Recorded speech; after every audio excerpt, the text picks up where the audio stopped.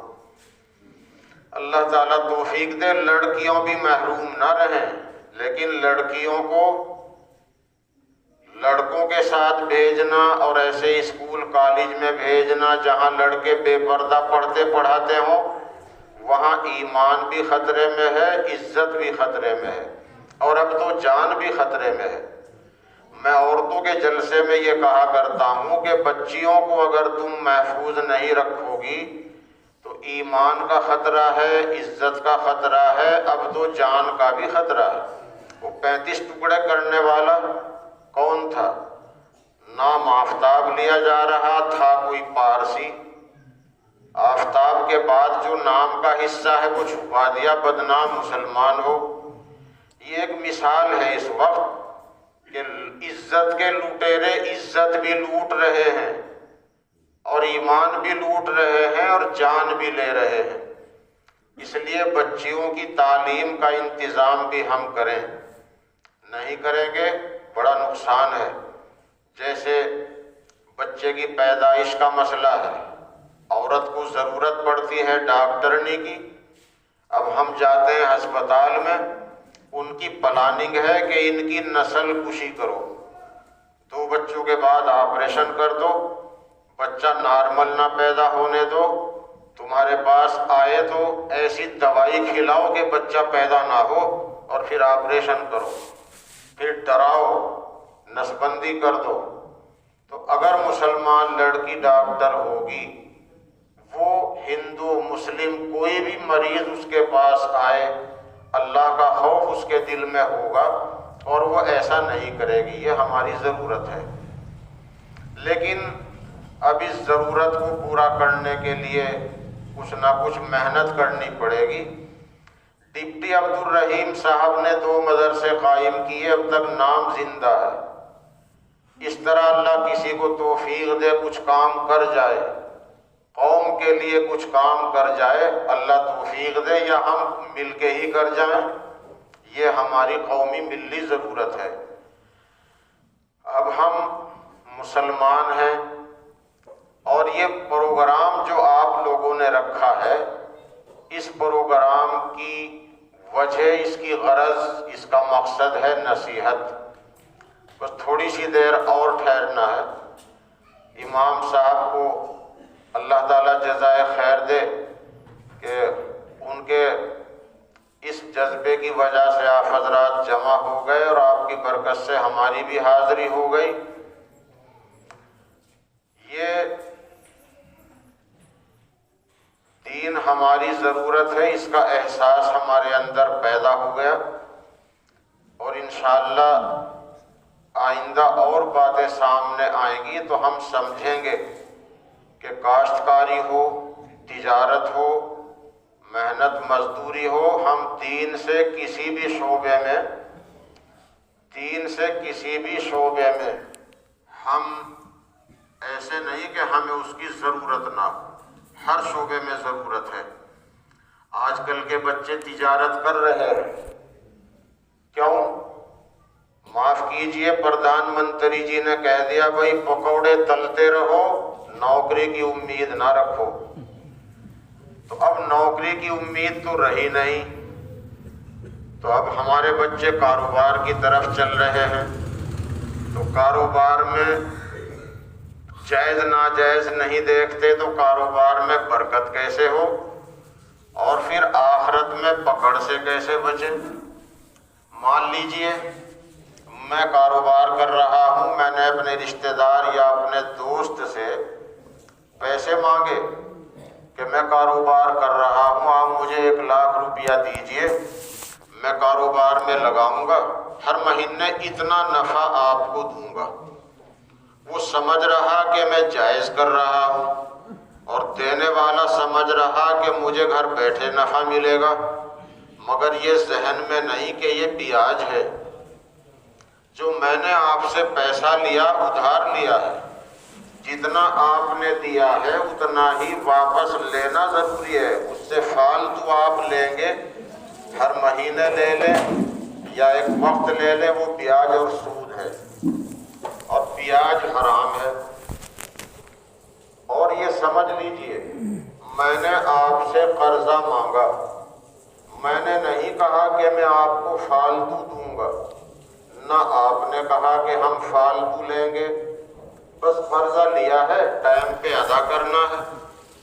میں اگر فالتو دے دوں یہ جائز ہے، نہ میں نے کہا تھا فالتو دوں گا، نہ آپ نے کہا میں فالتو لوں گا، پھر میں زیادہ دے دوں تو جائز ہے۔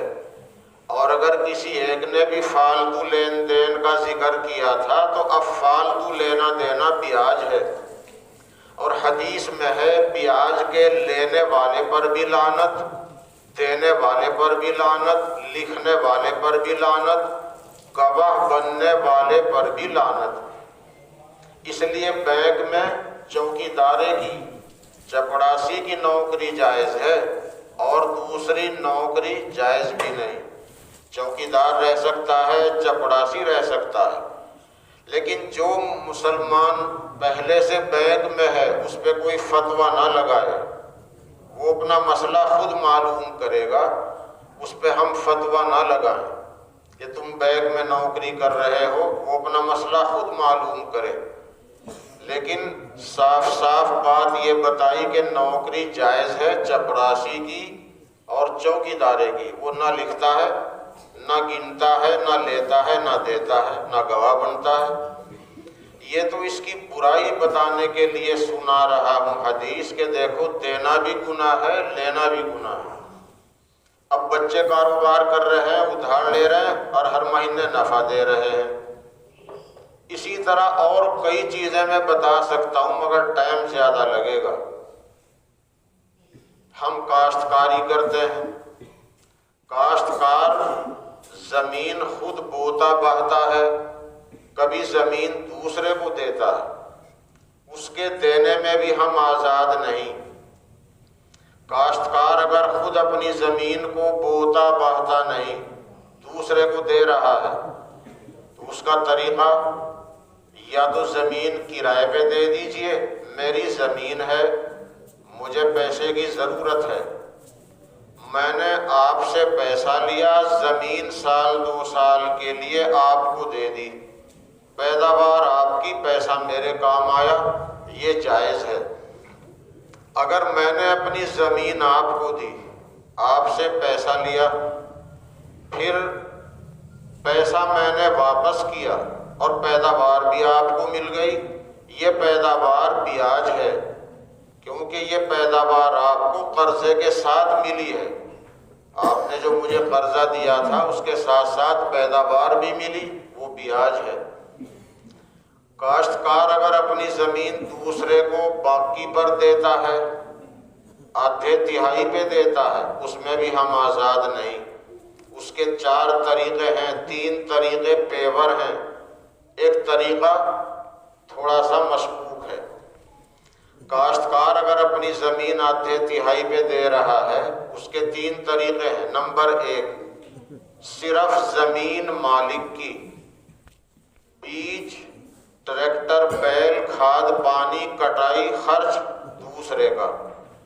پیداوار میں اتنا طے کرو جتنے میں دونوں کو پڑتا آ جائے، لیکن صرف زمین مالک کی ہو، باقی سب کچھ دوسرے کا۔ نمبر 2، زمین اور بیج مالک کا ہو، باقی سب کچھ ٹریکٹر یا بیل اور پانی، کھاد، کٹائی کا خرچ یہ دوسرے کا۔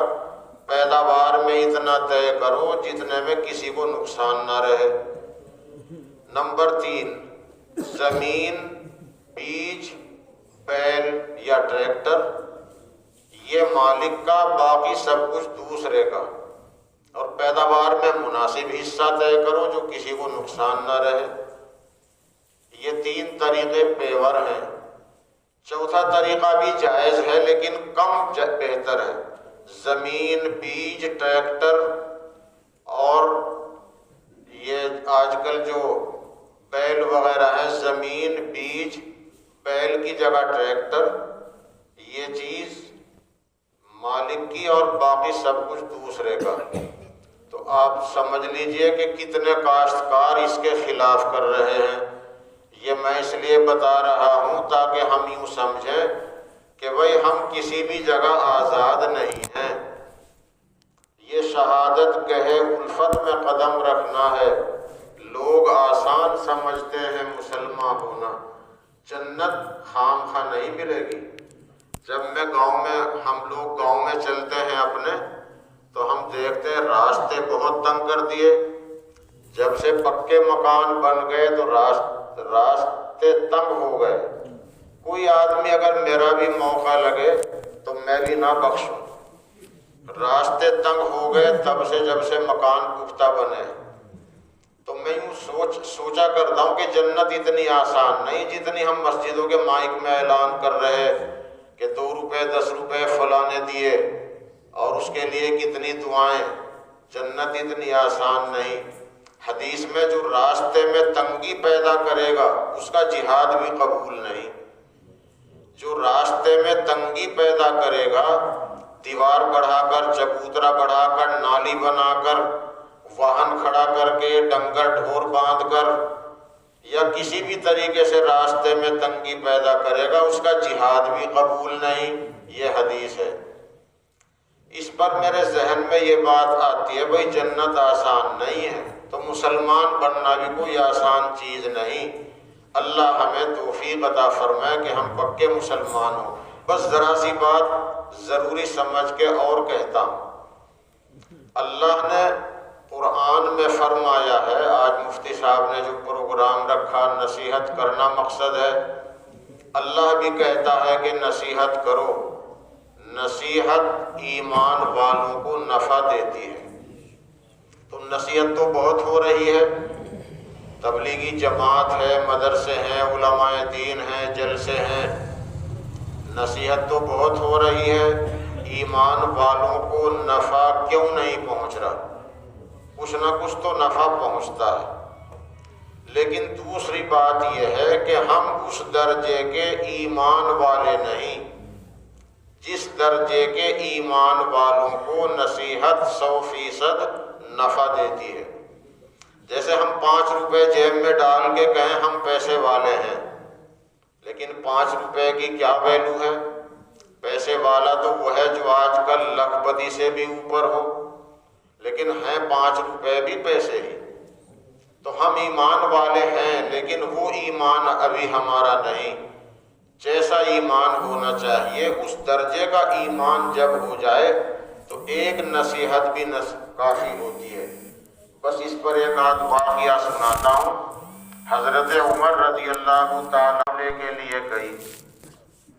اب ایسے لوگ مقابلے میں تھے جو بڑے شادر، جیسے یہودی۔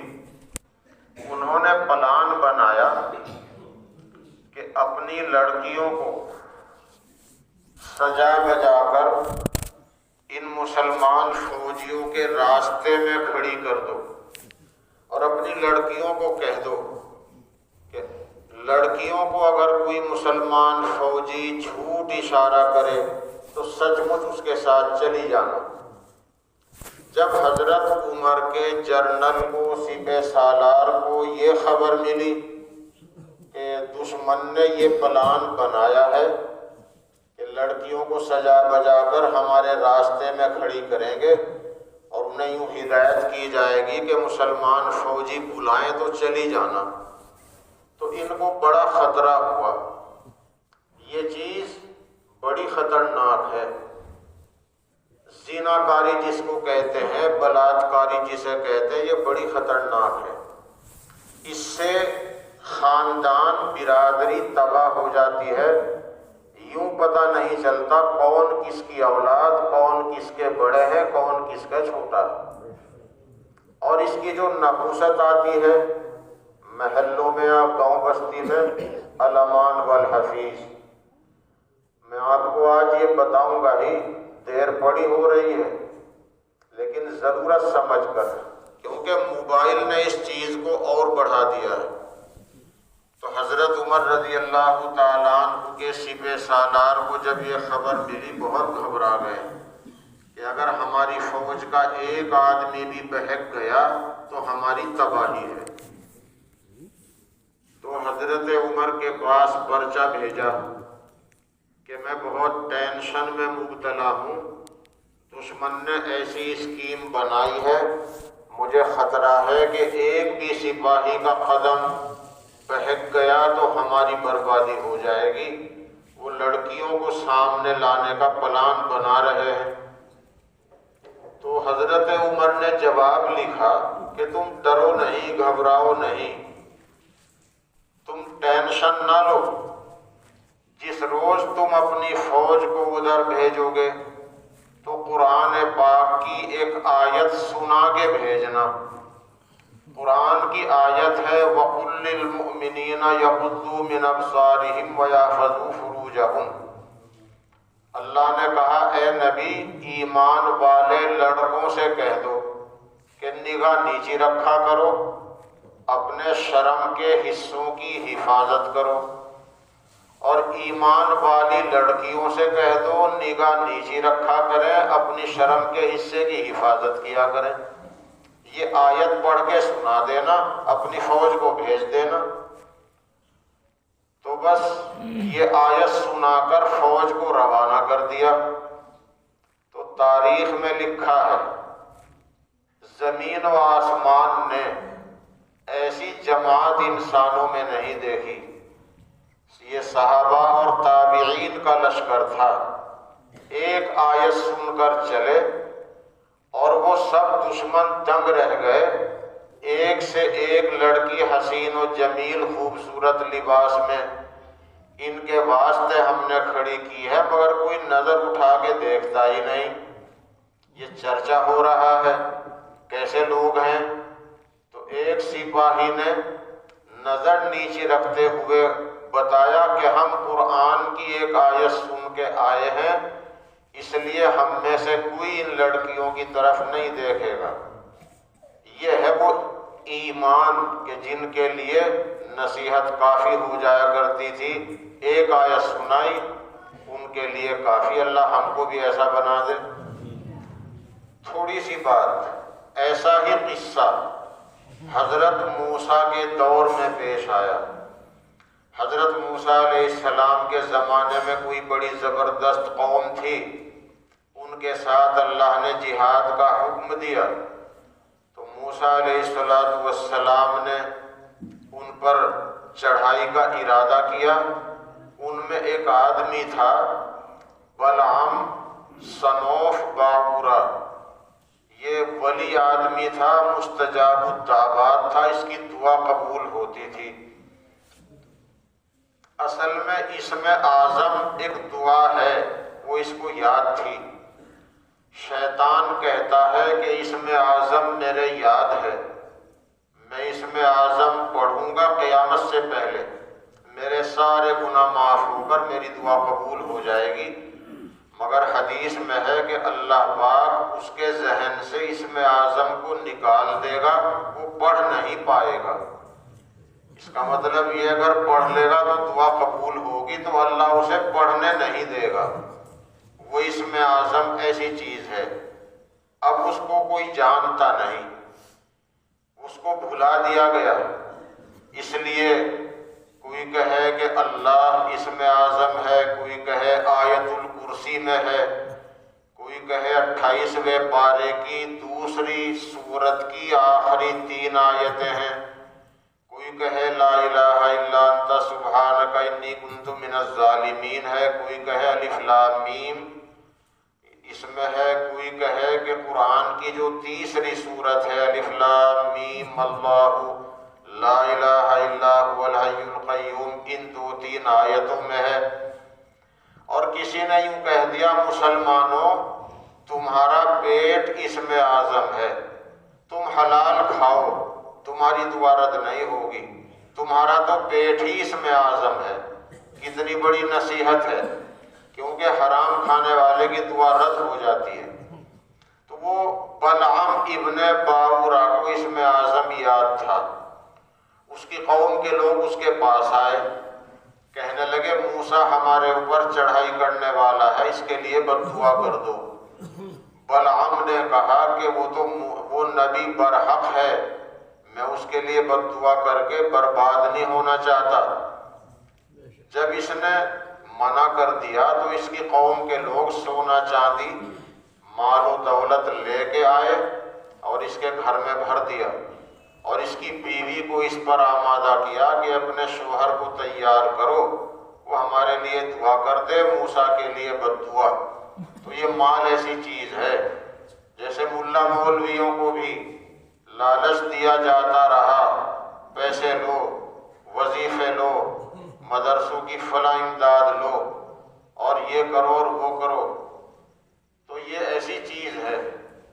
انہوں نے وہ سونا چاندی اس کو دے کر کہا کہ اپنے شوہر کو تیار کر لو، ہمارے لیے دعا کر دے۔ مال کے لالچ میں آ کر اس نے کہا چلو موسیٰ کے لیے بد دعا تو نہیں کر سکتا، لیکن ان کے لیے دعا کر دوں گا۔ تو اب اٹھا کر اپنی چادر اور ایک پہاڑ کے ٹیلے پہ پہنچا، دعا کر رہا ہے اللہ موسیٰ کو، اللہ میری قوم کو کامیابی دے، اور زبان تو اللہ کے قبضے میں ہے، تو زبان سے نکل رہا ہے اللہ موسیٰ کو کامیابی دے، اور کہنا چاہتا ہے اللہ میری قوم کو کامیابی دے، اور زبان سے نکلتا ہے اللہ موسیٰ کو کامیابی دے۔ تو اس میں اعظم پڑھ کر دعا کر رہا ہے، تو اللہ نے دعا کے الفاظ ہی بدلوا دیے۔ اب قوم کے لوگوں نے پیچھے سے مارا، کم بخت، اتنی دولت تجھے دے دی، دعا پھر بھی موسیٰ کے لیے کر رہا ہے۔ اس نے کہا کہ میں کیا کروں، میری زبان میرے قابو میں نہیں۔ پھر اس کی زبان کتے کی طرح لٹک گئی اور کتے کی طرح بھونکنے لگا۔ پھر اس نے اپنے قوم کے لوگوں سے کہا کہ دیکھو میری تو زندگی بھی گئی، آخرت بھی گئی، میں تو برباد ہو گیا۔ وہ جو مفتی صاحب مولانا فرما رہے تھے اصحاب کہف کے ساتھ لگنے والا کتا جنت میں جائے گا، وہ اسی بلعام کی صورت میں جائے گا، اور اس بلعام کو کتے کی شکل دے کر اس کو جہنم میں بھیجا جائے گا۔ تو بلعام صنوف باورا نے یہ کیا، اب اپنی قوم کے لوگوں کو بٹھا کے سمجھایا کہ دیکھو میری تو دنیا بھی گئی، آخرت بھی گئی، اب میں تمہیں ایک چیز سجھاتا ہوں، اگر تم موسیٰ کو ناکام کرنا چاہتے ہو تو اپنی لڑکیوں کو سجا بجا کر ان کی فوج کے راستوں میں کھڑی کر دو، اور انہیں تیار کرو کہ ان کا آدمی تمہیں بلائے، چلی جانا۔ یہ تدبیر تمہیں بتا رہا ہوں، اگر اس کی فوج کے لوگوں نے ایسا کیا تو یہ برباد ہو جائیں گے۔ تو حدیث میں ہے کہ ان کی فوج جا رہی ہے، ساری فوج صحیح سالم گزر گئی، بس ایک فوجی نے ایک لڑکی کو ساتھ لیا اور حضرت موسیٰ کے پاس پہنچا، کہنے لگا جی مجھے اجازت دو کہ میں اس کو اپنے ساتھ رکھوں۔ حضرت موسیٰ علیہ السلام نے کہا غیر محرم کو ساتھ رکھنا حرام ہے، لہذا میں اجازت نہیں دیتا۔ تو اس نے کہا آپ اجازت نہیں دیتے، میں تب بھی رکھوں گا۔ تو اب وہ اس نے اپنے ساتھ رکھنے لگا، زنا کاری ہوئی، تو ایسا عذاب آیا کہ ہزاروں آدمی مر گئے۔ یہ حضور پاک صلی اللہ علیہ وسلم نے بیان کیا ہے کہ حضرت موسیٰ کے ٹائم میں یہ ایسا ہوا۔ پھر حضرت موسیٰ علیہ السلام کے بھائی کے پوتے نے تلوار اٹھائی اور جا کر اس لڑکے لڑکی کو قتل کر دیا، اور اللہ سے دعا کی اللہ میں نے ان زانیہ کو قتل کر دیا ہے جن کی نحوست کی وجہ سے عذاب آیا، اللہ ہماری قوم پر رحم فرما۔ حدیث میں ہے تب جا کر وہ عذاب رکا۔ اس سے اندازہ لگائیے کہ جب ایک جوڑے کے ایسا کرنے کی وجہ سے حضرت موسیٰ علیہ السلام کی قوم پر عذاب آ سکتا ہے، تو بلاత్కాری، زناکاری یہ ہماری قوم کے لیے خطرناک چیز سے کم نہیں۔ اس لیے ہم اپنے سماج کو، اپنے معاشرے کو ان برائیوں سے پاک رکھنے کی کوشش کریں، اور جو چیزیں اس کا سبب بن رہی ہیں اس میں آج کل موبائل کو دخل ہے۔ پہلے ہم کہتے تھے بے پردگی سے ہوتا ہے، لیکن اب تو ایسا بھی ہے لڑکا لڑکی نے دیکھا بھی نہیں، موبائل سے سمپرک ہوا اور چلے بھی گئے۔ پہلے ہم یوں کہتے تھے اگر بے پردگی نہ ہوتی تو یہ فتنہ جنم نہ لیتا، لیکن اب تو بے پردگی کے بغیر بھی ہو رہا، اس لیے جو اس کے اسباب ہیں ان پہ ہم روک لگانے کی کوشش کریں۔ اللہ تعالی ہمیں اس کی توفیق عطا فرمائے۔ انشاءاللہ اگر ہم ایسا کریں گے، دین پر عمل کریں گے تو سکھی رہیں گے، دین دنیا کی بھلائی حاصل ہوگی، ترقی ہوگی، بہت سی مصیبتوں آفتوں سے محفوظ رہیں گے۔ اللہ نے قرآن کریم میں فرمایا ہے، اے ایمان والو مذہب اسلام میں پورے کے پورے داخل ہو جاؤ۔ اللہ ہمیں اس کی توفیق عطا فرمائے۔